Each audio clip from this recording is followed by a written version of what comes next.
Eu acordei tava escuro, cara. Acordei às 6 horas, mas eu acredito que eu falei, sabe aquele cochilinho de novo? Acordei às 7h30. É bom.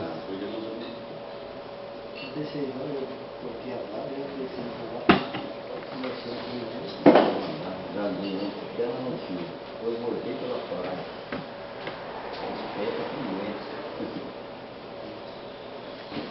E eu esqueci de trazer meu tênis, eu tinha posto na mala, aí comecei a pesar para deixar ele. Porque se eu tivesse meu tênis, eu ia de manhã, uns piques, né? Começou para ver se copo, mas eu vou ganhar lá.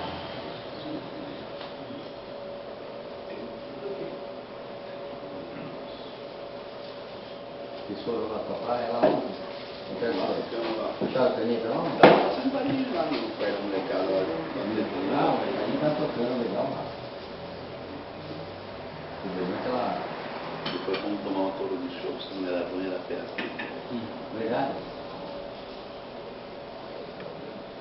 Não é que não é quem? Não tomar uma coisa, né? Amigo meu, não lembra que eu estava caçando com cerveja? Ele colocou baixo, não tem que ele sabia. Eu vinha 6 cervejas por dia. Os caras saíram para tomar cerveja.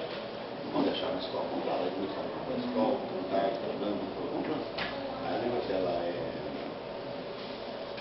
certa. Ela tem uma caixa de certo.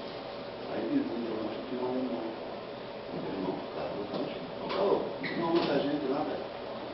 Ele levou o alemão junto. O alemão tem assim, ela tem muita coisa de cerveja. E ele não sei, não sabia. O alemão chegou assim, começaram a tomar escola, dando, começou a acabar a cerveja, o alemão tomando, de repente, deram mais próximo. Vou desligar o vídeo para não ficar muito comprido. Fui.